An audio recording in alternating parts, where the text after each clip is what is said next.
എറണാകുളം അങ്കമാലി അതിരൂപതയിൽ ഏകീകൃത കുർബാനയെ ചൊല്ലിയുള്ള തർക്കത്തിൽ ജില്ലാ കളക്ടറുടെ നേതൃത്വത്തിൽ മധ്യസ്ഥ ചർച്ച ഇന്ന് രാവിലെ 11-ന് കളക്ടറുടെ ചേംബറിലാണ് ചർച്ച. സീറോ മലബാർ സഭ major archbishop Mar Raphael Thattil ഉൾപ്പെടെ ചർച്ചയിൽ പങ്കെടുക്കും. കഴിഞ്ഞ രാത്രിയിലും എറണാകുളം അങ്കമാലി അതിരൂപത ആസ്ഥാനത്ത് വൈദികരുടെ പ്രതിഷേധം തുടർന്നിരുന്നു.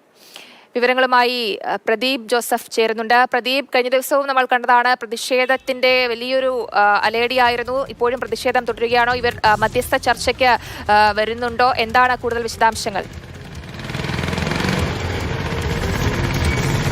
ഇന്നലെ നടന്ന രൂക്ഷമായ ബഹളങ്ങൾക്കും സംഘർഷങ്ങൾക്കും ഒക്കെ ശേഷമാണ് ഇന്ന് പ്രശ്നപരിഹാരത്തിന്റെ ഭാഗമായി ചർച്ച നടത്താൻ തീരുമാനിച്ചത്. രാവിലെ 11 മണിക്ക് എറണാകുളം ജില്ലാ കളക്ടറുടെ ഓഫീസിലെ ചേംബറിലാണ് ചർച്ച നിശ്ചയിച്ചിരിക്കുന്നത്. സിറോ മലബാർ സഭയുടെ തലവനായ major archbishop Mar Raphael Thattil ഒരു പക്ഷേ പങ്കെടുത്തേക്കും. അതല്ലെങ്കിൽ അദ്ദേഹത്തിന്റെ പ്രതിനിധിയാവും ഈ ചർച്ചയിൽ ജില്ലാ കളക്ടറുടെ ചേംബറിലെത്തി പങ്കെടുക്കുക. കൂടാതെ പ്രതിഷേധ പരിപാടികൾ നടത്തുന്ന വൈദികരുടെ പ്രതിനിധികൾ, അൽമായ മുന്നേറ്റം സംഘടനയുടെ ഭാരവാഹികൾ തുടങ്ങിയവരും ഇന്നത്തെ ചർച്ചയിലുണ്ടാകും.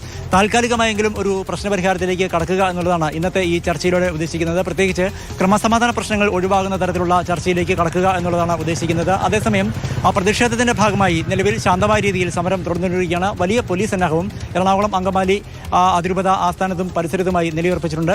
11 മണിയോടുകൂടി ജില്ലാ കളക്ടറുടെ ചേംബറിൽ ചർച്ച ചെയ്യും. അതേസമയം എറണാകുളം അങ്കമാലി അതിരൂപതയിലെ മെത്രാപ്പൊലീത്തൻ വികാരിയായി തലശ്ശേരി അതിരൂപതാധ്യക്ഷനായ മാർ ജോസഫ് പാമ്പളാനിയെ ഇന്നലെ സിനഡ് നിയോഗിച്ചിരുന്നു.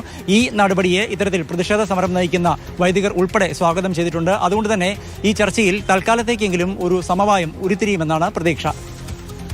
ശരി പ്രദീപ്, എന്തായാലും ചർച്ച 11 മണിക്ക് നടക്കും. അതിൽ താൽക്കാലിക പരിഹാരം ഉണ്ടാകുമെന്നുള്ളതാണ് പ്രതീക്ഷ. പ്രദീപ് ജോസഫാണ് വിവരങ്ങൾ പങ്കുവച്ചത്.